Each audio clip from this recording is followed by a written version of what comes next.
Welcome everyone. I hope you guys are doing great and your preparation is going very well. आज के इस lecture में हम def related चीज़ें discuss करेंगे। डेफ मतलब डिटेल्ड एप्लीकेशन फॉर्म, जो 31 जनवरी 2022 से पहले मध्य प्रदेश लोक सेवा आयोग में सबमिट करना है। इसमें आपका पूरा विवरण होता है, पूरी डिटेल्ड होती है, जो मांगी गई सूचनाएं हैं उनके बारे में हम लिखते हैं। दो तीन तरह के डाउट हैं कि एक तो जो सूचनाएं मांगी गई हैं उनमें कई बार बच्चों को ये डाउट रहता है कि इसमें क्या भरना है, किस तरह की चीज़ें लिखनी है। जैसे for example hobbies, for example other achievements, तो इनमें हम क्या लिखें, किस तरह से लिखें, ये सब इम्पॉर्टेंट है। तो हम ये सब तो देखेंगे कि किस बॉक्स में और किस मांगे हुए कॉलम में क्या लिखना है। साथ ही इनसे किस तरह के सवाल बन सकते हैं और बच्चे इनसे संबंधित क्या डाउट पूछ रहे हैं और पहले इनसे किस किस तरह से सवाल पूछे गए हैं, ये हम इस वीडियो में चर्चा करने का प्रयास करें। इस वीडियो में हम ये दो तीन जो फाइल जो पीडीएफ आयोग की तरफ से प्राप्त हुई है उनमें चर्चा करेंगे। ये पहला है जो 4 जनवरी को रिलीज की गई है। इसमें दिया गया है कि कौन कौन से प्रमाण पत्र आपको दस्तावेज आयोग को उपलब्ध आप कराएंगे। तो उपस्थिति पत्रक है, उपस्थिति पत्रक भी आयोग से हम लोगों ने डाउनलोड किया है। यह है, इसमें आवेदन क्रमांक, आपके रोल नंबर, विज्ञापन क्रमांक, परीक्षा का नाम और ये सब फिल करना है। जैसे ही हम ये जो फॉर्म भरेंगे व्यक्तिगत विवरण पत्रक, ये जब इसको भरते हैं तो ये सब डाउट्स आपके क्लियर हो जाएंगे कि आपको इनमें क्या क्या लिखना है और कैसे एंट्री करनी है। सबसे महत्वपूर्ण अगर देखें तो यही है व्यक्तिगत विवरण पत्र। इसी में हमको डिटेल्स लिखनी है, यही बोर्ड मेंबर्स के पास रहता है। तो इसी में जो हमारी एंट्रीज होती है उसी से संबंधित वो सवाल पूछते हैं, इसी में पढ़ते हैं और जो प्रोबेबल क्वेश्चंस हैं वो पूछते हैं। एक ये फॉर्म है अनुप्रमाण फॉर्म, इसको बोला जाता है अनुप्रमाण फॉर्म। मेनली ये आपकी जो गतिविधियां हैं, जैसे कुछ लीगल मामलों में आप इन्वॉल्व रहे, कुछ केसेस आप पर हुए या नहीं हुए, कुछ आप पे मामले चले, आपकी शिकायत हुई, उनसे रिलेटेड ज़्यादा है। तो इसमें भी लगभग वैसी ही सूचनाएं हैं जो हम व्यक्तिगत विवरण पत्रक में देखेंगे। फिर भी इसके कुछ कॉलम हम डिस्कस करेंगे, जैसे उपनाम, ठीक है, घर का स्थायी पता, फिर आप अगर कहीं भी 1 साल से ज़्यादा रहे हैं तो वो सब चीज़ों से संबंधित जो बच्चे क्वेरीज पूछ रहे हैं, डाउट पूछ रहे हैं, वो सब हम डिस्कस करने का प्रयास करेंगे। ये एक सैंपल फॉर्म है जिसमें एक आपको ऐसे ही एक सैंपल के रूप में प्रोवाइड किया गया है जिसमें कुछ इंफॉर्मेशन दी गई है। तो इनसे हम आइडिया लगाने का प्रयास करेंगे कि कैसे हमको बढ़ना है। शुरू करते हैं 4 जनवरी के इस फॉर्म से, इस सूचना से। इसमें लिखा गया है कि उपस्थित पत्रक आपको एक देना है, मूल प्रति ही ओरिजिनल देना है आपको, ठीक है, भर के जो ये पत्र है इसको भर के आपको देना है, ठीक है। तीसरा पॉइंट इसमें कहता है व्यक्तिगत विवरण, इसकी 1 मूल प्रति और 5 छाया प्रति यानी फोटोकॉपी आपको देनी है, ठीक है। अनुप्रमाणन पत्र, वहां अनुप्रमाण पत्र लिखा है, यहाँ अनुप्रमाणन लिखा है, वैसे फॉर्म दोनों एक ही हैं। ये अनुप्रमाण पत्र और वहां अनुप्रमाणन पत्र लिखा है, दोनों फॉर्म एक ही। आपको 3 इसकी मूल प्रति मतलब आप 3 प्रिंट आउट निकालेंगे, उनको भरेंगे, साइन करेंगे और आप ये उपलब्ध करोगे। शासकीय सेवक हेतु अभिवचन पत्र, इसमें अगर आप शासकीय सेवा में हैं या फिर आप रहे हैं तो आपको ये सूचना देनी होगी। घोषणा पत्र, किसी भी चयन परीक्षा में वर्जित होने संबंधी 1 मूल प्रति आपको आयोग को देनी होगी। यहाँ कुछ देखने में ऐसे क्वेरीज आई हैं, जैसे कि अगर हमने कुछ समय के लिए कोई शासकीय सेवा की है और वो तुरंत छोड़ दी है, फॉर एग्जाम्पल कोई भी शासकीय सेवा, जैसे मैंने पोस्ट ऑफिस में, मान लो किसी ने पोस्ट ऑफिस में 3-4 महीने 5-6 महीने की और उनको नहीं जमा और उन्होंने छोड़ दी, तो वो ये नहीं चाहते कि उसको मेंशन करें, क्योंकि फिर पोस्ट ऑफिस से प्रश्न बनते हैं। और एक ये भी बनता है कि जब आपने वो शासकीय सेवा ज्वाइन की तो फिर उसको आपने क्यों छोड़ा, और इसमें आप ऐसा क्या आशा कर रहे हैं जो वहां पर नहीं है। तो एक तो इससे ये विवाद होता है कि भाई, जैसे फॉर एग्जांपल पोस्ट ऑफिस के बारे में पूरा तैयार करना पड़ेगा, तो वो एक बर्डन बच्चे समझते हैं। दूसरा ये है कि ये कैसे, इस स्टैंड को कैसे जस्टिफाई करें कि एक जॉब में अच्छा हमको नहीं लगा था या उसमें कुछ बुरा है, ये हम कह ही नहीं सकते, और अब हम कुछ बेहतर चीजें इसमें ढूंढ रहे हैं। तो इसमें बच्चे थोड़ा सा फंस जाते हैं। पर जैसा भी इसमें लिखा है और जितना भी हम लोगों ने बात की है, मे भी आपको और थोड़ा सा क्लेरिफाई करना चाहिए उसका, लेकिन जो हमारी जानकारी के अनुसार है, अगर आपका किसी भी सरकारी परीक्षा में चयन हुआ है तो आपको मेंशन करना ही करना है, इसमें कोई डाउट नहीं होना चाहिए, ठीक है, ताकि कभी भी अगर कोई जांच हो तो ऐसा ना हो कि हमारा बाद में ये पाया जाए और ये झूठ या छुपाई गई सूचना के रूप में सत्यापित हो। तो इस चीजों से बचना चाहिए। बस होगा क्या कि थोड़ा सा हमको तैयार करना पड़ेगा, हमारा स्टैंड क्लियर करना पड़ेगा, इस तरह की चीजें। एक मैं आगे बढ़ने से पहले थोड़ा सा डिटेल में इसके बारे में भी बात कर लूं कि क्या बच्चों का है और किस तरह से उनको दिक्कतें हैं।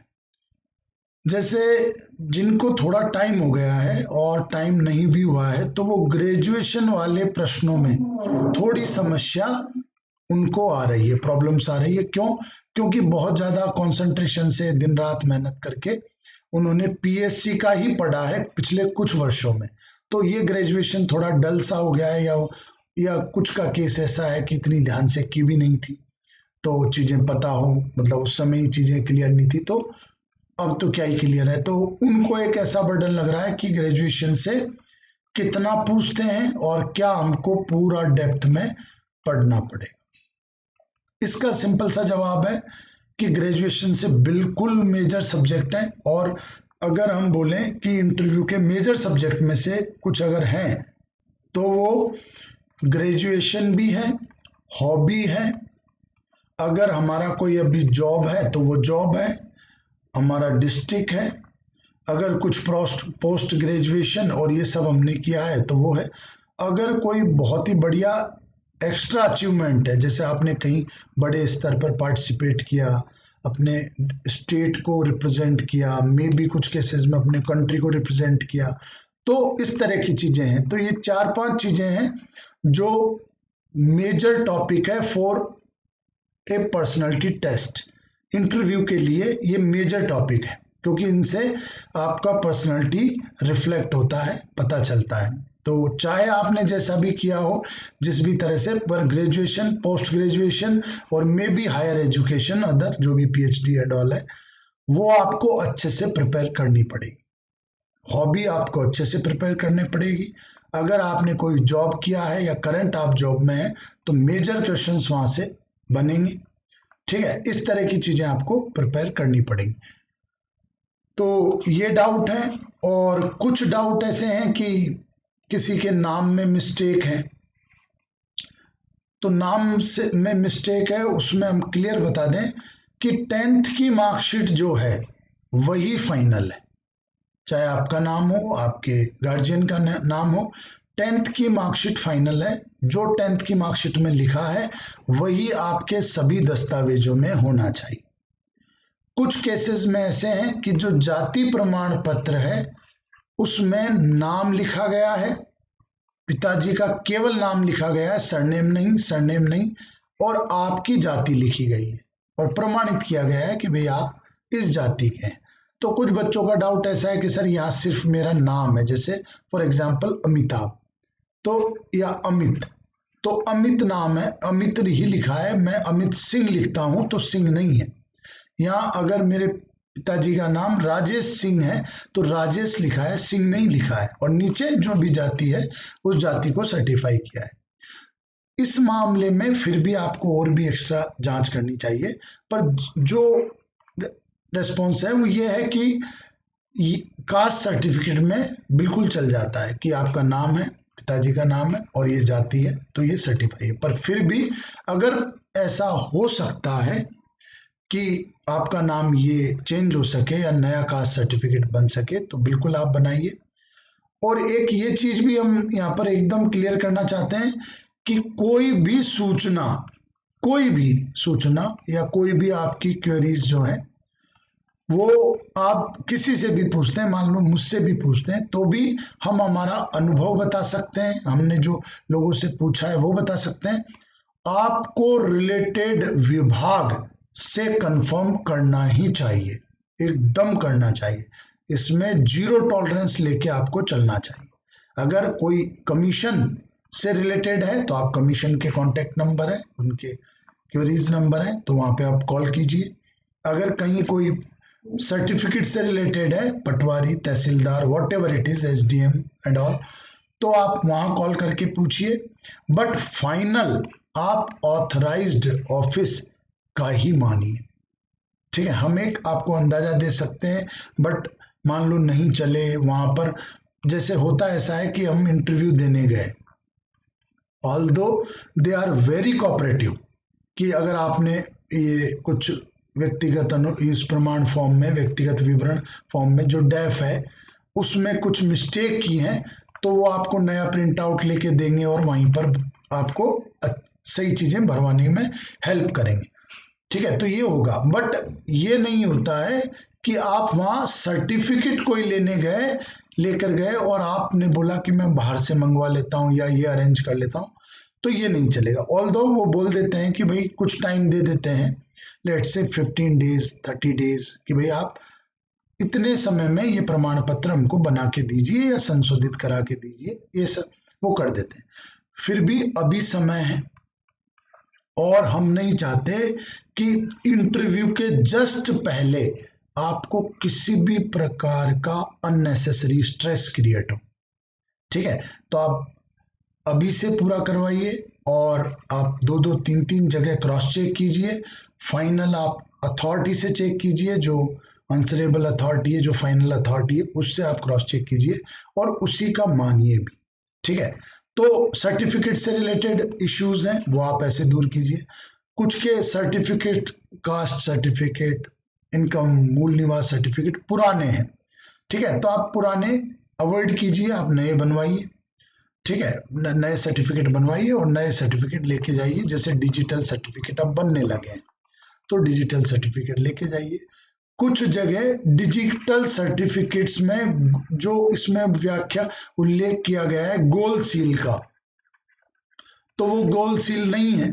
ठीक, मिसिंग है, ये है वो है, तो आप गोल्ड सील, कई केसेस में ये देखा गया है कि गोल्ड सील नहीं हो तब भी चलता है। ये बिल्कुल सही एग्जाम्पल है। और अगर आप चाहें तो लोक सेवा केंद्र से आप गोल्ड सील भी लगवा लीजिए। कुछ बच्चे ऐसा करते हैं कि दो रहता है, एक में गोल्ड सील भी नहीं है और एक में नहीं लगा हुआ है, डिजिटल, और एक में गोल्ड सील लगवा रखी। ठीक है, कई बच्चों ने पहला वाला दिया बिना गोल्ड सील के, वो भी चला, क्योंकि मेन कॉज ये है कि अगर डिजिटल आया ही है फॉर्म और उन्होंने बना के ही आपको दिया है तो कंप्लीट दिया है। वहां कहीं तो ऐसा नहीं लिखा है कि इस ऑफिस से सिर्फ आपको ये फॉर्म मिलेगा और उस ऑफिस में जाके आपको ये सील लगानी होगी, ऐसा कहीं भी नहीं लिखा है। तो बट ऑब्वियस बात है कि जब वो सर्टिफिकेट ही पूरा बना के दे रहे हैं, तो अगर सील भी नेसेसरी होती, आवश्यक होती, तो जरूर लगा के देते, है ना। बट डिजिटल फॉर्म में इसी तरह का आता है, तो वो कंप्लीट दे रहे हैं आपको। कई बार क्या होता है, आयोग में जैसे जो चेक करते हैं वो थोड़े से अपडेटेड नहीं होते, कई प्रकरण में ऐसा है, ऐसा यूपीएससी में भी कई बार देखा गया है, तो वो बोल देते हैं डिजिटल फॉर्म के लिए कि आप सील कहाँ है, किस तरह का है।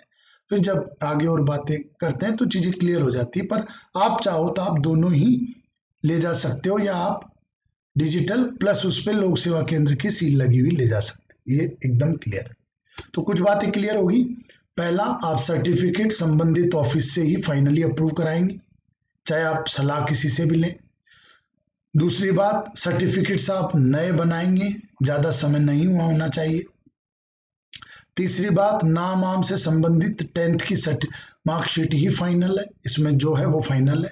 बाकी से रिलेटेड आप कुछ संशोधन एप्लीकेशन डाल सकते हैं या शपथ पत्र दे सकते हैं, जो भी आप देना चाहें। तीसरा कि कुछ में ऐसा देखा गया है कि भाई जैसे वो जीवित पंजीयन का एक मामला है, तो कुछ बोलते हैं कि भाई 3 साल तक ये वैलिड रहता है, कुछ कम भी बोलते हैं।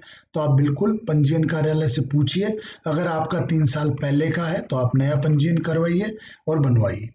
ठीक है, क्लियर बात है इसमें।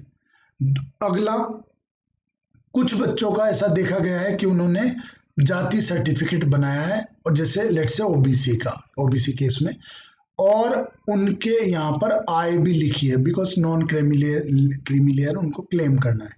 तो आय का आंकड़ा थोड़ा ऐसा है कि वो मतलब उस पर ध्यान जा सकता है, जैसे 40,000 पर ईयर, 60,000 पर ईयर। तो मे बी जैसे सर्टिफिकेट हमको ले जाने ही होते हैं, और मान लो वहाँ देख ले कुछ भी ऐसी चीज हो, ऑल दो कि वहाँ DAF ही उनके पास होता है, उसमें जो लिखा है वही फाइनल है, ज्यादातर ध्यान देते नहीं है। पर फिर भी अगर इस पे किसी भी तरह से वो मांग ले या पता चल जाए, तो ये आंकड़े एक ऐसी चिंता के विषय हैं कि इसमें साल भर में कैसे क्या ही हो जाता होगा। तो ये वाली चीजें, ऑल्दो कि ऐसा है कि सर्टिफिकेट कोई और चेक करता है, बाहर चेक हो जाते हैं ओरिजिनल है, कोई कमी है, ये है वो है, वहाँ DAF रहता है। तो डेफ से रिलेटेड, डेफ में तो ये चीजें होती नहीं, पर फिर भी अगर चेक हो जाए और या वहां पर मांग ले या रहे, तो ये चीजें भी आप थोड़ा सा इस पर विचार कर लें कि आपको कितना संख्या बढ़नी है या क्या सुटेबल है, इस पे आप देखें। अब आते हैं हम उसी पर, फॉर्म पर, कि क्या क्या इसमें किया जा सकता है और क्या है। हाई स्कूल हायर सेकेंडरी की अंक सूची, मतलब आपको मार्कशीट ले जानी है, प्रत्येक वर्ष की अंक सूचियां मार्कशीट आपको ले जानी है। प्रोविजनल उपाधि भी मान्य है। अगर कुछ केसेस में ऐसा बोला जाता है कि प्रोविजनल 1 साल तक के लिए वैलिड होता है, तो वो आप मालूम कर लें कि कितना क्या है, और अगर आपका 1 साल निकल चुका है तो आप नई प्रोविजनल सर्टिफिकेट बनवाइए। गोल सील वाला मुद्दा हम देख ही चुके हैं कि गोल सील से क्या संभावना। तो गोल सील के बारे में हमने देखा ही है, डिस्कस कर चुके हैं पहले ही। आगे मूल निवास और ये सब देखा है। आरक्षित श्रेणी होने में अब सर्टिफिकेट जो है वो मध्य प्रदेश गवर्नमेंट के अकॉर्डिंग चलेंगे, ना तो सेंटर के अकॉर्डिंग, कि भाई सेंटर में हो सकता है कोई जाति ओबीसी में आती हो, कोई नहीं आती हो, तो मध्य प्रदेश का लागू होगा, ना कि सेंटर का, और अदर स्टेट्स का भी लागू नहीं होगा। जो मध्य प्रदेश में मान्य है वही सर्टिफिकेट मान्य होगा। EWS, जिसमें कि आपको आर्थिक रूप से कमजोर का प्रमाण पत्र देना है, वो आपको देना पड़ेगा। इसमें रोजगार कार्यालय के पंजीयन की बात कर ही चुके हैं कि उसका एक निश्चित अंतराल होता है, अगर वो बनाए हुए उससे ज्यादा समय हो गया है तो आप नया बनवा सकते हैं। एक केस ये भी ऐसा भी आया है कि विवाह उपरांत, जैसे जो फॉर्म भरा था तब वो कैंडिडेट मैरिड नहीं थी, और जब अब वो मैरिड है तो उनके नाम में परिवर्तन हुआ है, मैरिज सर्टिफिकेट में नाम अलग है, बाकी सभी डिग्रियों में नाम समान है। तो इस केस में आप थोड़ा सा उनको बोल सकते हैं, या ऐसे एक एप्लीकेशन आप दे सकते हैं, शपथ पत्र दे सकते हैं कि मेरा प्रोसेस अभी जारी है नाम चेंज कराने का, ठीक है। और या फिर शपथ पत्र दे सकते हैं कि भाई शादी के बाद मेरा नाम ये हो गया, बाकी प्रमाण पत्र में नाम वही रहेगा, उसमें कोई इशू नहीं है, ठीक है। तो ऐसी सूचना आप दे सकते हैं। निशक्तजन का सर्टिफिकेट आपको देना पड़ेगा। 40% से ज्यादा अगर आप में डिसेबिलिटी है तो ही आपका सर्टिफिकेट मान्य होगा। भूतपूर्व सैनिक का भी आपको देना होगा।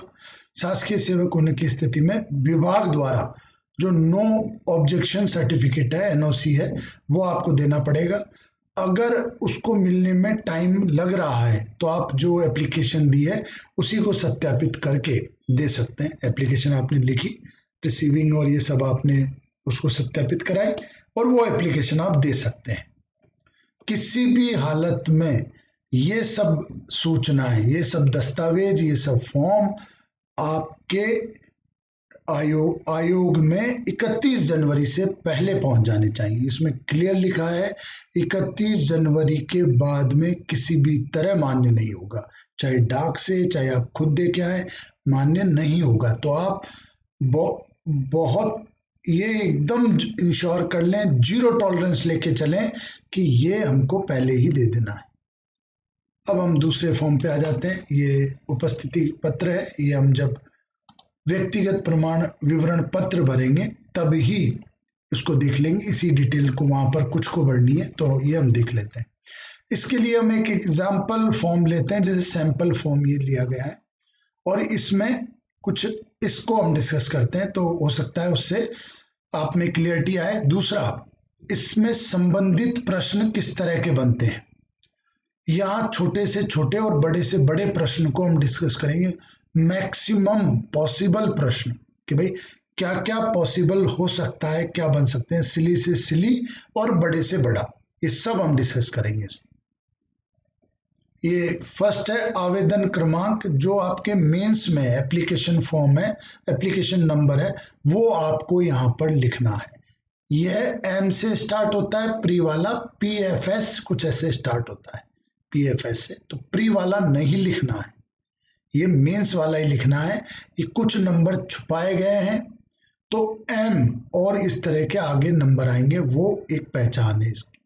रोल नंबर आपको लिखने हैं, 6 डिजिट रोल नंबर है या 2 डिजिट नहीं है, कम है, तो वो आपको लिखना है। विज्ञापन क्रमांक ये बिल्कुल एज इट इज लिखना है, एकदम क्लियर है, 03/2019, डेट दिनांक 14/11/2019। सबसे एक प्रश्न ये भी कि इसको किस लैंग्वेज में भरना है।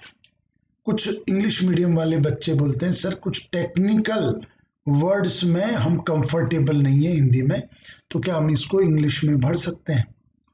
तो प्रेफरेबली अगर हो सके तो आप इसको हिंदी में भरें, पर अगर आपको प्रॉब्लम है तो कोई इशू नहीं है, आप वो टर्म्स इंग्लिश में भर सकते हैं। ओवरऑल है कि आप स्पष्ट भरें, स्पेलिंग का ध्यान रखें, ठीक है। जो भी आपको लगता है, जो भी मीडियम, वो ठीक है, पर प्रेफरेबली हिंदी में अगर हो जाए तो ठीक है, क्योंकि कई जगह इन्होंने क्लियर लिख रखा है मीडियम के लिए। जैसे इसका ये भी प्रमाण है, देखो यहाँ पर इन्होंने लिख रखा है हिंदी में और अंग्रेजी में, नाम को ये दोनों में देखना चाहते हैं कि आप हिंदी में कैसे लिखते हैं। जैसे कई बार मान लो नरेंद्र, तो लास्ट में कोई R ही लिखता है और कोई RA भी लिखता है, जैसे ऐसे जितेंद्र, तो RA भी लिख देता है कोई स्पेलिंग में और कोई R तक ही सीमित रहता है। तो इस तरह की चीजें ये इन्होंने स्पष्ट इसमें देखिए, नाम वही है जो आपके 10th के मार्कशीट में है, तो प्रेफरेबली आप हिंदी में लिख दें, नहीं तो अगर आप कंफर्टेबल नहीं है तो वो टर्म आप इंग्लिश में भी लिख सकते हैं। ये आपको विज्ञापन क्रमांक ये लिखना है, ठीक है, वो आप इसी में एज इट इज लिख सकते हैं। परीक्षा का नाम तो कुछ राज्य सेवा परीक्षा भी लिखते हैं, कुछ मध्य प्रदेश राज्य सेवा परीक्षा लिखते हैं, तो दोनों ठीक है। आवेदित पद का नाम विज्ञापन में वर्णित समस्त पद, एकदम सही। और विभाग का नाम तो मध्य प्रदेश शासन के दिन, तो यहाँ बेहतर है आप ये लिखें कि विज्ञापन में वर्णित समस्त विभाग, एज इट इज लिखेंगे विज्ञापन में वर्णित समस्त विभाग, पद नहीं विभाग, तो ठीक है। यहाँ पर आपकी फोटो, कुछ लोग बोलते हैं वही चिपकाएं जो प्री में चिपकाई थी, कुछ नहीं, तो आप नहीं भर सकते हैं, आराम से नहीं चिपका सकते हैं, यहाँ आपके साइन कर सकते हैं। यहाँ पिता का नाम लिखें आप, ठीक, हिंदी में ही लिखें अगर आप मतलब कंफर्टेबल है तो। जन्म दिनांक, डेट आप लिखें, माह लिखें, वर्ष लिखें, ठीक है, और शब्दों में भी उसको रिपीट करें। ये यहाँ पर गलत भरा हुआ है, ये है 01/01/2020, तो यहाँ पर आपको 20 लिखना है, 20, ये गलत है, तो 20 आपको लिखना है, ठीक है। यहाँ दिनांक आपको लिखनी है, माह लिखने हैं, ईयर लिखने हैं, ये क्लियर हो गया, कितने वर्ष, कितने माह और कितने दिन हमारे इस डेट को हो रहे हैं। जैसे ये विज्ञापन में जो डेट आई थी वो वाली डेट है, ये 1 जनवरी 2020, तो इसको आपको लिखना है, ठीक है। ऐसे ही जन्म स्थान आपको लिखना है, आपके गांव का नाम, जो भी शहर का नाम जैसा भी है, यहाँ तहसील लिखनी है, जिला लिखना है, राज्य लिखना है, राज्य अगर बाहर का है तो बाहर का लिखें, ठीक है। या फिर वो बनता है कि मान लो कोई व्यक्ति यहीं से हो पर जन्म उसका बाहर हुआ हो, जन्म प्रमाण पत्र बाहर है, तो वो भी प्रश्न यहाँ पर बनते हैं। जिला एकदम इंपॉर्टेंट है, डिस्ट्रिक्ट यहाँ प्रश्न बनेगा ही बनेगा। यही हम डिस्कस कर लेते हैं कि जिले से किस तरह के प्रश्न संभावित हैं। तो जिले से जो प्रश्न संभावित हैं, जिला से या डिस्ट्रिक्ट से, तो इसमें पॉसिबिलिटी कई सारी है। देखो एक चीज अपन क्लियरिटी से समझते हैं कि प्रश्न बन किस किस तरह से सकते हैं। जैसे जो भी मेंबर आपसे प्रश्न पूछ रहा है, चाहे वो बोर्ड चेयरमैन हो चाहे मेंबर हो, ज्यादातर इसमें ऐसी सिचुएशन होती है कि इस तरह का एक ट्रायंगुलर टेबल होती है, यहाँ चेयरमैन बैठते हैं, बोर्ड चेयरमैन जो बोर्ड बनाया है, मे बी यहाँ चूंकि चेयरमैन का भी एक बोर्ड होता है तो मे बी कमीशन चेयरमैन भी वो हो सकते हैं।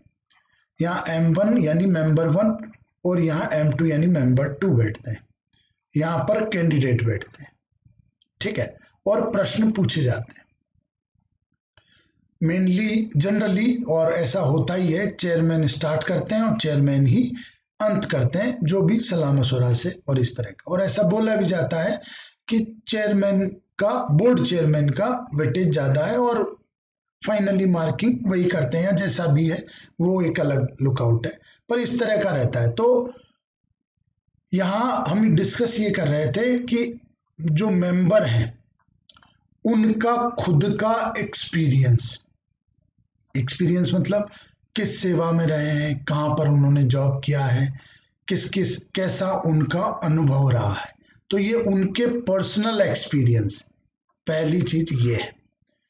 दूसरी चीज आपका डेफ, कि आपने डेफ में क्या दिखाया है, तो दूसरा ये कि आपने डेफ में क्या क्या मेंशन किया है। जैसे अभी अपन डिस्कस कर रहे थे कि हमने जिला मेंशन किया है, हमने जन्म स्थान में कौन सा जिला मेंशन किया है, ये भी हम दिखा रहे थे, ठीक है। तो डेफ में आपने क्या मेंशन किया है, यहाँ हम डेफ में छोटी से छोटी और बड़ी से बड़ी चीज डिस्कस करेंगे। इवन वी विल डिस्कस कि आपको आपका विज्ञापन क्रमांक याद है, आपको आपका रोल नंबर याद है। अब इन नंबरों में बिल्कुल आपको आपका रोल नंबर याद होना चाहिए, बिल्कुल सही है, पूछा भी जा सकता है, ठीक है। आपका एप्लीकेशन नंबर कोई नेसेसरी नहीं है, और अगर उन्होंने पूछ भी लिया तो बेटर है कि आप सॉरी कहें, मतलब वो खुशी होंगे कि चलो ठीक है, इनको अननेसेसरी चीज याद नहीं है, क्योंकि अवेयरनेस एक सीमा तक होती है, ठीक है। ऐसा नहीं ये अवेयरनेस में आएगा, नहीं, ये तो कुछ ज्यादा ही हुआ। तो इस तरह के प्रश्न नहीं पूछे जाएंगे, और अगर पूछ भी लेते हैं कोई ऐसे मजे लेने के लिए या ऐसे ही क्रॉस चेक करने के लिए, तो बहुत बढ़िया कि आप नहीं बताएं। आधार नंबर हम लिखते हैं तो आधार नंबर है, मतलब नहीं बताएं, मतलब आप कहते हैं कि भाई मुझे याद नहीं है, एप्लीकेशन नंबर है, you need not to remember. इसमें कोई क्वालिटी नहीं झलकती आपकी कि अगर आपको आपका एप्लीकेशन नंबर याद है, तो आपका रोल नंबर बिल्कुल आपको याद होना चाहिए, क्योंकि कई बार आपने मेंस में लिखा है एंड आपका रिजल्ट देखा है आपने, ठीक है, तो रोल नंबर कई जगह भरा भी है, अभी भर भी रहे हैं आप, तो मैं रोल नंबर, आपको रोल नंबर ज्यादा यूजफुल है, फिर फ्यूचर में भी रिजल्ट है नाम से ही आएगा, सब चीजें हैं, but roll number important part. Aadhaar yes you should remember, और मे बी कोई बड़ी बात नहीं अगर आपको याद नहीं है तो, बट वेरी गुड अगर आपको याद है, और नहीं याद है तो भी गुड, तो भी ठीक है। ये इस तरह के नंबर आपको वो थोड़े से इंपॉर्टेंट है, तो वो ऐसा नंबरों पे गेम हो सकता है। Def important. दूसरा सवाल एक ऐसा बनता है कि आपका अपीयरेंस और आपकी पर्सनैलिटी जो वहां पर आपने शो की है, तो इससे ज्यादातर पर्सनल सवाल पूछते हैं, बनते हैं, और जो क्षणिक सवाल होते हैं, स्पॉन्टेनियस क्वेश्चन जो पूछे जाते हैं वहीं पर, वैसे सवाल इससे बन सकते हैं। तो आपका अपीयरेंस, आप कैसी वहां पर किस तरह का आपका इंप्रेशन बना है, वो सब सवाल बन सकते हैं। और लास्ट है कि उनका मेंबर का ही कुछ उस दिन का या आए दिन एक दो दिन आगे पीछे का एक्सपीरियंस, तो ये सवाल वो पूछ सकते हैं। तो इस तरह की ये प्रोबेबल 4 एरियाज हैं, वहां से सवाल बन सकते हैं, ठीक है। ये 4 एरियाज हैं भाई, जैसे एक दो दिन में क्या हुआ, उस दिन उन्होंने कौन सा न्यूज़पेपर पढ़ा, उन क्या तिथि है उस दिन, क्या डे है उस दिन, इस तरह की चीजें बन सकती है। तो पहला मैं रिपीट कर दूं कि मेंबर का एक्सपीरियंस कैसा है, इसके लिए हम लोगों ने क्लास में डिटेल में मेंबर्स की प्रोफाइल डिस्कस की है, ठीक है, और उनके प्रीवियस क्वेश्चंस हमने डिस्कस करेंगे और किए भी हैं कुछ, ठीक। तो डिटेल्ड प्रोफाइल हमने क्लास में डिस्कस की है, तो उससे ये क्वेश्चंस थोड़े से बन सकते हैं। डेफ आप लोग अच्छे से आप भरोगे तो आप हर चीज का तैयार करोगे, तो डेफ पे आपकी पकड़ होनी चाहिए। अपीयरेंस आपका कैसा है, तो आप जब मॉक देंगे आप तो आपके दोस्तों से पूछेंगे, वहां पर पूछेंगे, तो ये सवाल आपके कवर हो जाएंगे। अवेयरनेस, बिल्कुल आपको न्यूज़पेपर रोज पढ़ना है, शुरू से ही पढ़ भी रहे होंगे और रोज पढ़ना है। जैसे फॉर एग्जांपल आज जो क्लास हुई उसमें एक क्वेश्चन हम लोगों ने डिस्कस किया कि जैसे कल मोदी जी ने जो भी सिक्योरिटी ब्रीच हुआ उसमें मोदी जी ने स्टेटमेंट दिया कि अधिकारियों से, ऑफिसर्स से कहा कि आप आपके सीएम को जाके बोलिए कि मैं आपको धन्यवाद देता हूं, या धन्यवाद दीजिए कि मैं जिंदा वापस आया उस जगह से। इस तरह का एक स्टेटमेंट है। तो ऐसे ही बच्चों से पूछा कि आपके क्या स्टैंड रहेंगे, तो कई बच्चे बोले कि स्टैंड गलत है ना, कई बच्चे बोले कि नहीं कैसे ही क्रिटिसाइज कर सकते हैं, कई बच्चे बोले कि नहीं, उन्होंने पॉजिटिव वे में कहा कि भाई ठीक है, ऐसी सिचुएशन क्रिएट हुई ये वो, तब भी आप लोगों ने धैर्य, जो भी है, बट इस तरह के स्टैंड आपको मतलब इन घटनाओं पे इस तरह का ध्यान देना चाहिए। फाइनली इन इंसिडेंट्स पे, इन घटनाओं पे क्या स्टैंड लेना है वो टोटली आपका पर्सनल मैटर है। आप उसको कैसे बैलेंस करते हैं, आप इतने बड़े पद, गवर्नमेंट का सीधा क्रिटिसाइज कर सकते हैं नहीं कर सकते, ये सब आपका लुकआउट है, इसी में आपकी पर्सनालिटी झलकती है, एक बैलेंस पर्सनालिटी इसी में दिखती है। तो मेरा जो डिस्कशन का पॉइंट था वो पॉइंट ये था कि जो घटनाएं चल रही हैं आसपास वो आपको देखनी चाहिए, ध्यान से देखना चाहिए। कुछ लोग ये पूछते हैं कि करंट अफेयर्स कितना और क्या, तो करंट अफेयर्स देखो, करंट अफेयर्स में कुछ टॉपिक होते हैं प्री में आने लायक कि कब योजना स्टार्ट हुई, क्या योजना स्टार्ट हुई, इस तरह के। कुछ होते हैं मेंस में आने लायक जिन पर कि भाई कुछ सवाल बन सकते हैं, जैसे मनरेगा की क्या उपलब्धियां हैं, ये सब वो सब। कुछ होते हैं इंटरव्यू में आने लायक जिस पर आपका स्टैंड पूछा जाता है। तो इन इंटरव्यू में आने लायक वो है जिन पर आपका स्टैंड पूछा जा सकता है, जैसे जीएसटी है ना, आपका क्या मत है, इट इज गुड और बैड, डिमोनेटाइजेशन में भी कि इट इज इट फेलियर, और कि भाई नहीं ठीक था। तो इस तरह की चीजें, और बैंक प्राइवेटाइजेशन पर आपकी राय, कृषि कानूनों पर आपकी राय, इस तरह की चीजें पूछी जा सकती हैं। तो ये इंटरव्यू बेस्ड है, आप छोटे छोटे फैक्ट ना रटें, इस तरह के स्टैंड बेस, और जहां पर कुछ चीजें थोड़ी अच्छी हैं जो याद, मेजर इंसिडेंट है मैं कहना चाहूंगा, जो प्रमुख घटनाएं हैं उनको आप तैयार करें, ठीक है।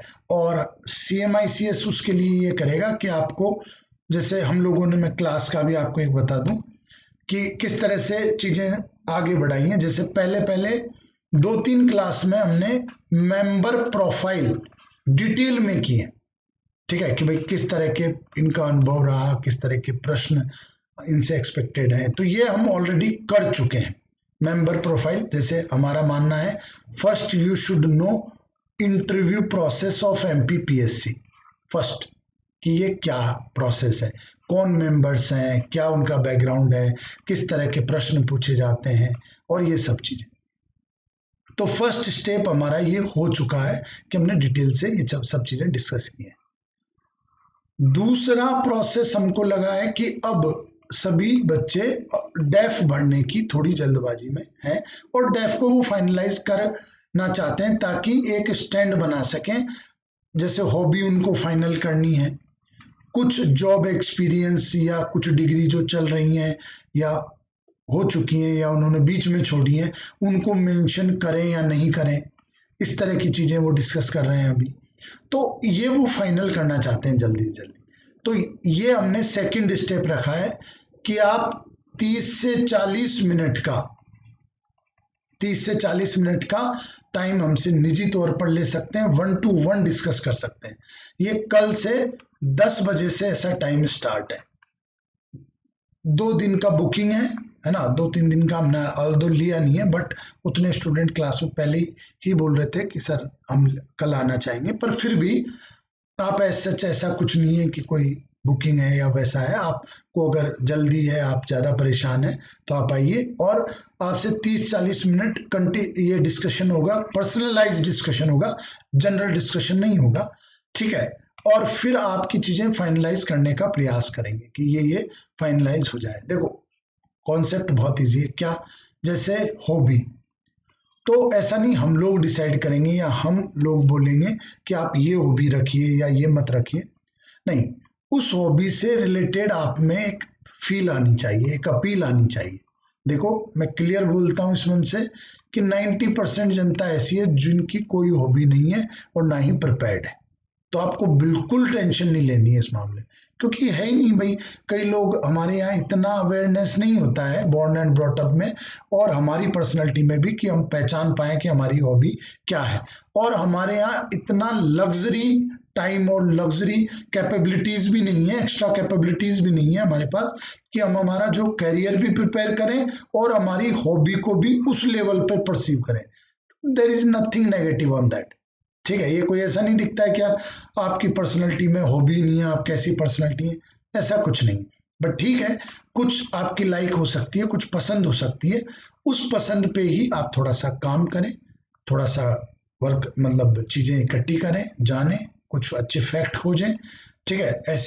ऐसी चीज़ों का आपको फैक्ट खोजने में मज़ा भी आना चाहिए, तो उस प्रोसेस में ही आपकी हॉबी तैयार हो जाएगी। बट ऐसा नहीं कि कहीं से दूर से भी उस हॉबी का आपकी पर्सनैलिटी से कोई रिलेशन ना हो, इस तरह से तो आप बचें, इस तरह की हॉबी लिखने से आप बचें। तो अगर आपको डिस्कशन करना है तो आप आ सकते हैं और हॉबी पे 1 to 1 डिस्कशन हो सकता है। तो ये दूसरा चरण हुआ हमारा कि हम डेफ आपसे डिस्कस करेंगे। तीसरे चरण में हम आपसे मेजर जो टॉपिक है वो डिस्कस करेंगे, जो भी इंटरनेशनल करंट अफेयर्स है, मध्य प्रदेश के करंट अफेयर्स हैं, जो भी मध्य प्रदेश के मेन क्वेश्चंस हैं जो हमको लगता है कि आपकी पर्सनालिटी से बेस्ड हैं, तो ये प्रश्न हम लोग पूछेंगे यहाँ पर। ये तीसरा स्टेप है जिसमें इंटरनेशनल, नेशनल और मध्य प्रदेश पे आधारित सवाल पूछे जाएंगे, ठीक है। तो ये पूछा गया, ठीक। ये 3 हमने ये तैयार किए पैरेलली। देखो पहला क्या हुआ, पहला ये हुआ कि हमने बोर्ड मेंबर्स, इंटरव्यू प्रोसेस, किस तरह से आप एंटर होते हो, क्या वहाँ पर चीज़ें होती हैं, किस तरह का कुछ ग्रेडिंग सिस्टम है, नंबर सिस्टम है, ये सब चीज़ें अपन ने फर्स्ट स्टेप में डिस्कस की हैं। तो now we know what is the process of MPPSC interview, तो ये हम डिस्कस कर चुके हैं। दूसरी चीज डेफ से रिलेटेड, जिसके फाइनल होते ही हम कुछ क्वेश्चंस तैयार हो करने लगेंगे, हमारी प्रोफाइल फ्रीज हो जाएगी, फिक्स हो जाएगी कि अब डेफ में हमने ये चीजें भेजी है और इसी को प्रिपेयर करना है। There is no doubt about that, है ना। तो ये डाउट नहीं रहेगा फिर अपनी। तीसरे वाले में हम जो घटनाएं हुई हैं, may be MP related, may be national related, may be आपके इंटरनेशनली कुछ जो घटनाएं हैं वो अपन डिस्कस करेंगे। इसमें डिस्कशन का प्रोसेस ये रहेगा कि क्लासें ही होंगी इसमें, ठीक है। क्लासों में स्टैंड आपका चेक किया जाएगा कि आप किस तरह का स्टैंड लेते हैं और उसी पे काम किया जाएगा। और एक हमारी तरफ से एक स्टैंड बताया जाएगा और उसके कारण बताए जाएंगे कि क्यों क्यों ये स्टैंड है। हो सकता है किसी आपका भी वो स्टैंड मैच करता हो, तो वही बेस्ट जो स्टैंड है उस पर आप पे काम करवाया जाएगा। इसके शॉर्ट नोट्स आपको मिलेंगे, शॉर्ट नोट्स मिलेंगे। जैसे अभी भी हमने व्हाट्सएप ग्रुप बनाए, पहले भी हमने बनाए थे, बट उसमें कुछ नॉन सीरियस स्टूडेंट्स भी ऐड थे।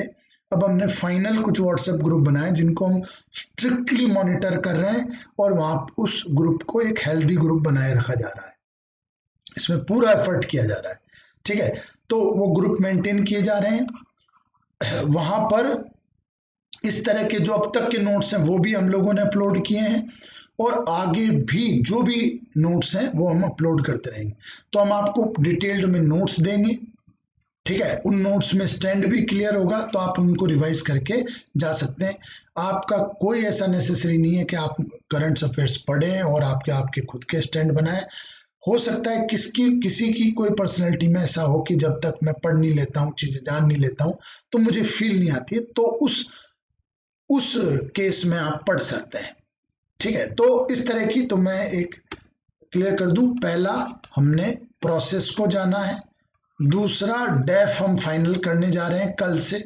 इसमें हम इंडिविजुअल आपको 30 से 40 मिनट का टाइम देंगे, आपके साथ डिस्कशन करेंगे फाइनलाइज करने पर।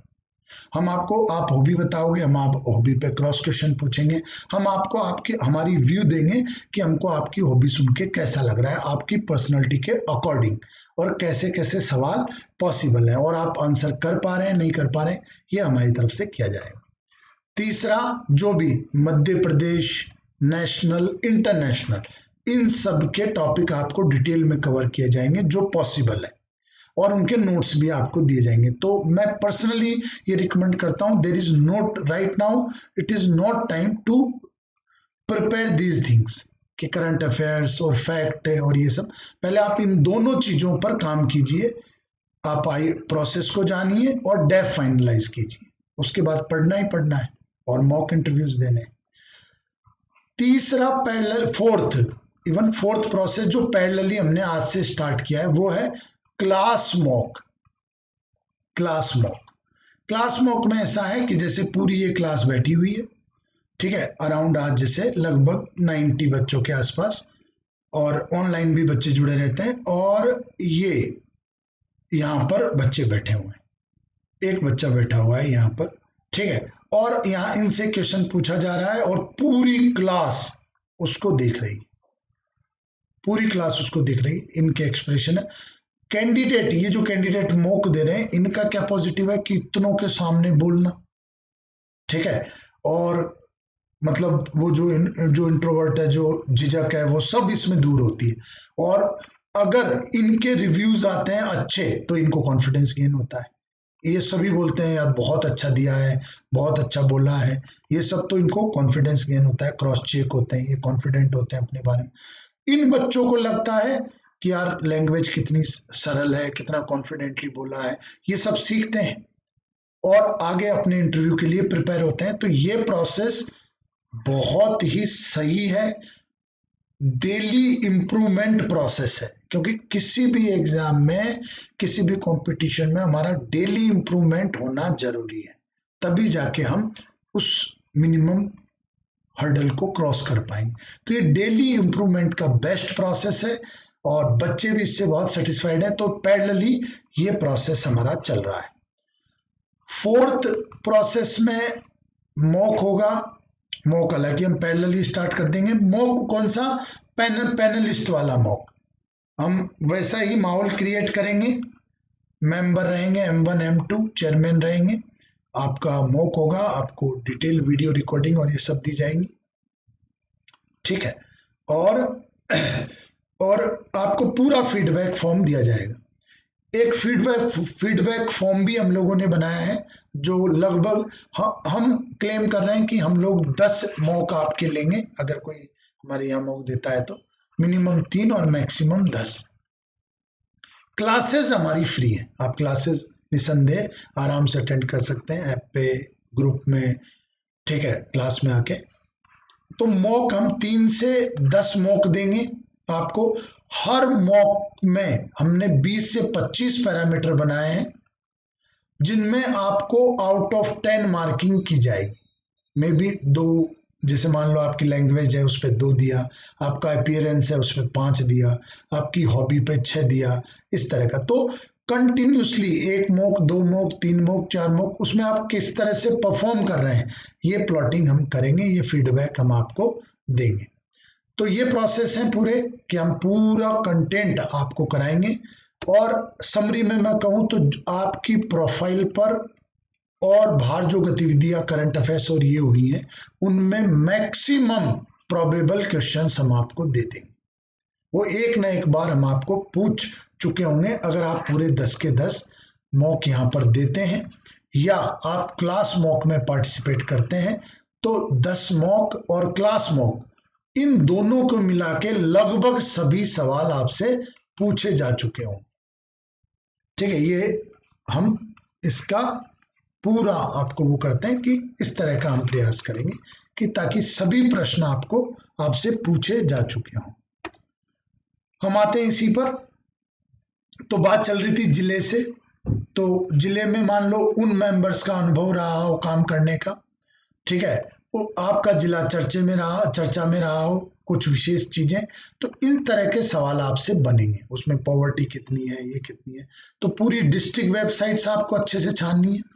उससे संबंधित पिछले वर्ष में या जब भी कोई जो न्यूज चर्चा में रही है वो न्यूज आपको पकड़नी है।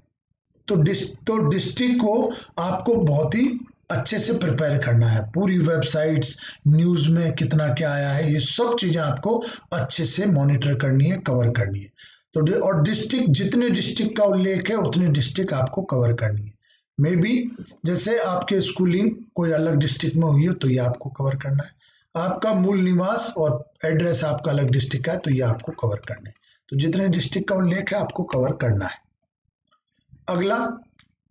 अगला कॉलम है आपका कि आप निवासी कब से हैं, तो ज्यादातर जन्म से लिखेंगे। अगर कोई बाद में डोमिसाइल है तो वो तब से लिखे। आप ये जनजाति किस वर्ग में आते हैं, आप इसके आरक्षित के किस श्रेणी में आते हैं, ऐसा आपको नंबर प्रमाण पत्र का रहेगा। ये लंबा नंबर है, कुछ नंबर कम है, इसमें छुपा हुआ है, तो ये लंबा नंबर है। ये पूरा नंबर आपको इस तरह का लिखना रहेगा या दिनांक लिखनी रहेगी, दोनों सर्टिफिकेट पे लिखा रहता है। हाँ, किसी ऑथराइज्ड पर्सन से जो विधिवत सक्षम है, हाँ उसी से किया गया है। ऑब्वियसली नहीं का तो कोई चांस ही नहीं है। ये आपका एड्रेस है। एड्रेस में इस तरह के नाम आते हैं, कुछ कॉलोनी के नाम पर भी कभी कभी मे बी, ये सिली प्रश्न क्वेश्चंस में से हैं, बट मे बी उनको कुछ लग जाए, जनकपुरी है ना, दयानंद सरस्वती कॉलोनी, मुखर्जी कॉलोनी, तो किस कौन से मुखर्जी, मान लो केवल आपने लिख दिया मुखर्जी कॉलोनी, तो ये कौन सी मुखर्जी कॉलोनी, इस तरह के, these are silly questions but still there is a chance. ठीक है, हो सकता है ना पूछे जाए but we should prepare. Pin code हमने लिखा, जिला हमने पहले देख ही लिया है कि जिला हमको तैयार करना है। ज्यादातर आप कोशिश करें कि कम से कम जिले दिखें। जैसे मान लो स्कूल में अगर अलग जिला दिखता है तो बिल्कुल दिखेगा। मान लो आपका वर्तमान डाक पता और स्थायी पता दोनों अलग अलग हो और अलग जिले में हो तो बेटर है, या अलग जिलों में हो तो बेटर है आप एक ही रखें, पॉसिबल है तो। ठीक है, पॉसिबल है वो तो आप एक ही रखें उसको। पिन कोड बिल्कुल आपका, क्या आपको पिन कोड याद है, पूछ लें तो बताने चाहिए। अगर दो दो पिन कोड है तो दो दो आपको याद होने चाहिए थोड़े से। पिन कोड पर कोई पूछ सकता है कि यार इसका क्या ही मतलब है, कौन सा नंबर किसको करता है। ये बहुत ही माइनर सवाल है, हो सकता है बिल्कुल ना जाए but still we should prepare.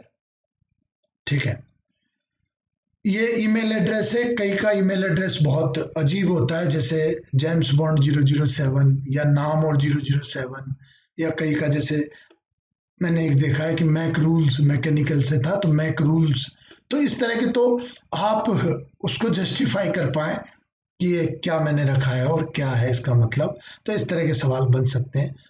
मैं फिर बता रहा हूं कि these are minor questions but still they can ask.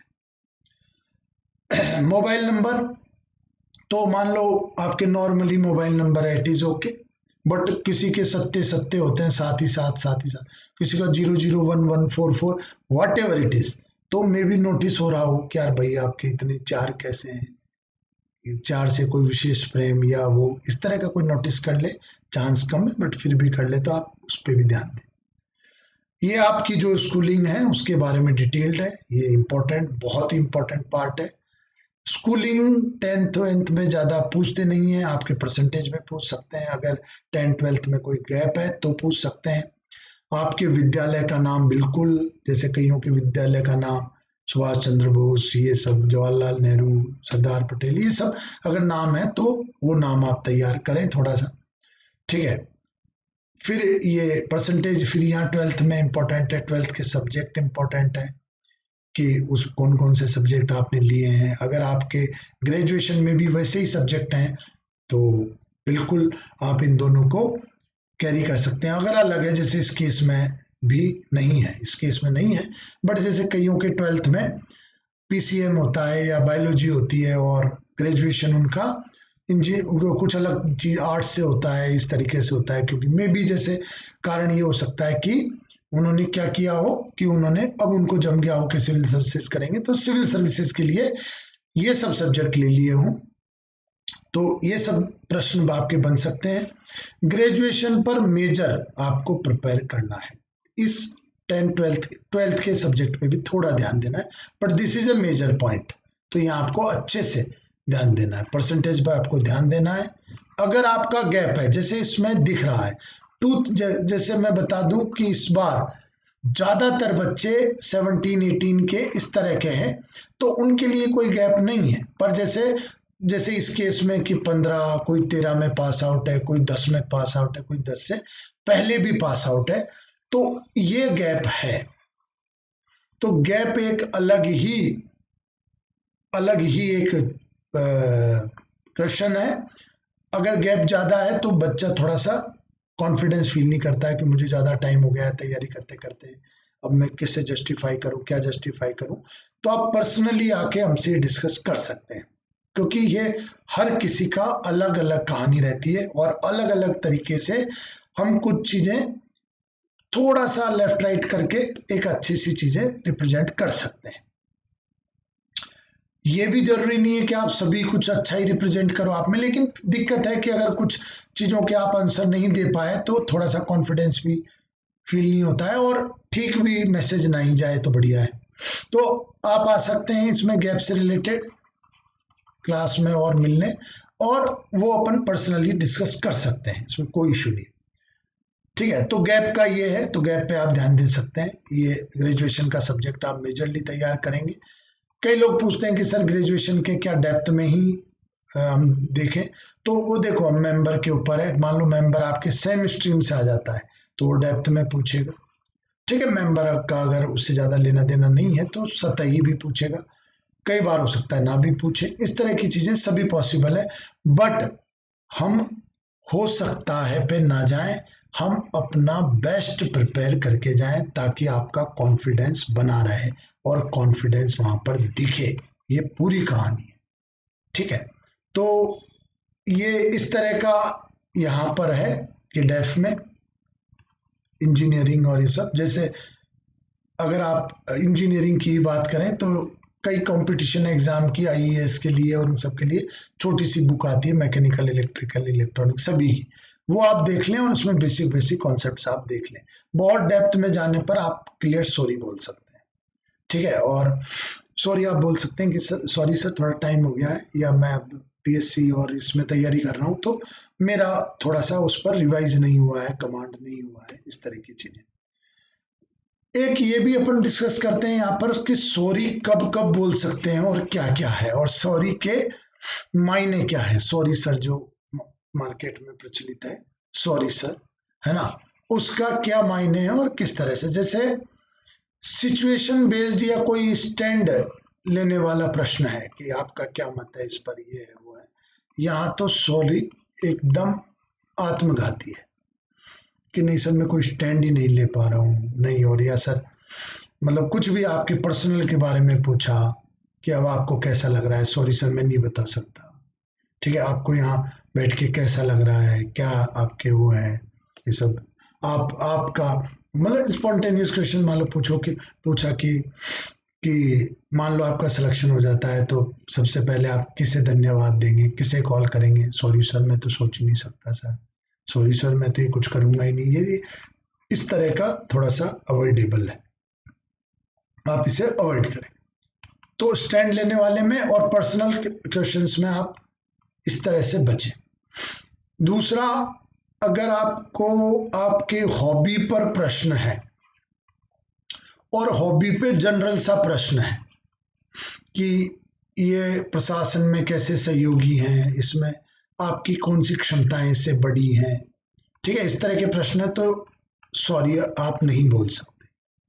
ठीक है, हॉबी में ही कोई डेप्थ में अगर सवाल चला जाता है और डेप्थ में पूछा जाता है तो आप बिल्कुल आराम से सॉरी बोलें।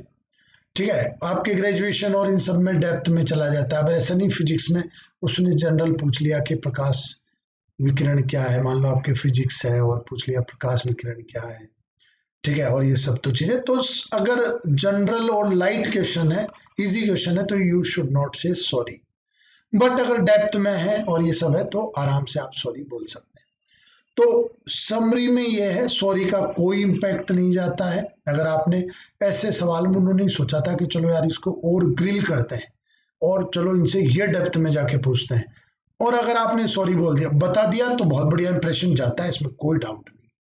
ठीक है कि अगर आपने बताया तो बहुत अच्छा इंप्रेशन जाएगा, अच्छा इंप्रेशन जाएगा, इसमें कोई संदेह नहीं है कि यार वो डेप्थ तक चले गए थे, अब यहाँ तो आके ये अटकेगा, पर आप नहीं अटके, तो वेरी इंप्रेसिव।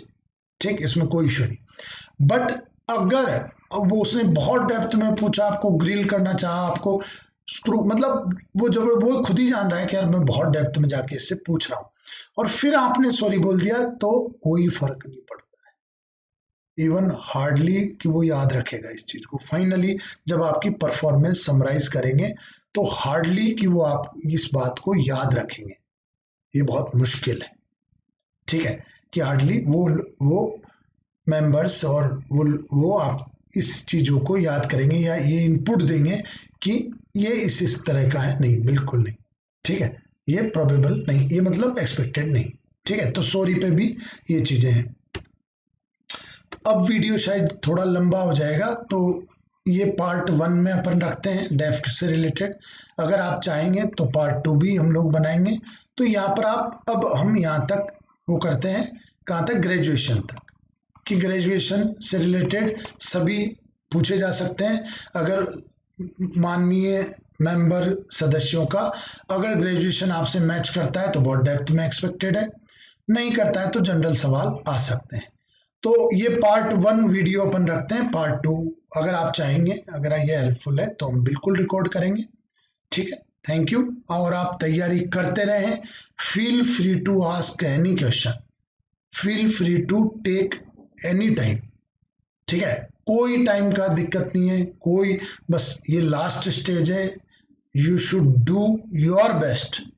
कोई भी अनटर्न्ड स्टोन नहीं रहना चाहिए, आपको बाद में ऐसा नहीं लगना चाहिए कि काश मैं ऐसा कर लेता, काश मैं ये चीज हो जाती।